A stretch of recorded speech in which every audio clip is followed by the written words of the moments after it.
Okay, it's been a while since I made an update on the Dodger project.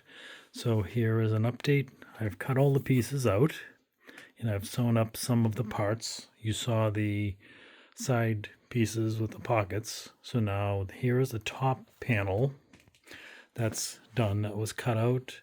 And then I also made a wear strip with a built-in zipper for the awning that I made that attaches to the Dodger.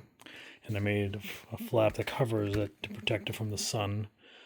I also made the back zipper pocket, and I made this out of vinyl instead of sunbrella. And again, because that's underneath and you're grabbing the top of the Dodger a lot, so it kept dirtying the sunbrella, so I made it out of vinyl. And it's not attached yet. I just cut it out and I attached the zipper. This is going to go on the underside. And there's the front pocket. Again, this goes on the underside of the Dodger to attach to the front frame. And rolled up there is the front panel, which will get the windshield, and we'll tackle that later.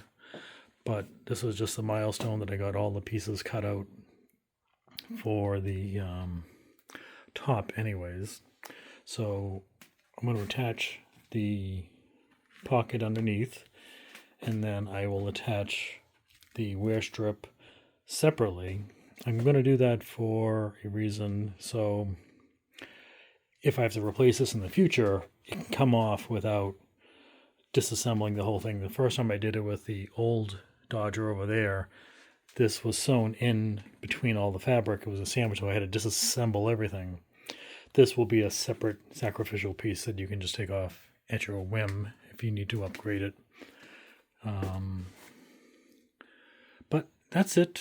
So, gone through many miles of thread doing this, so I just wanted to give an update because I know everyone's been waiting patiently.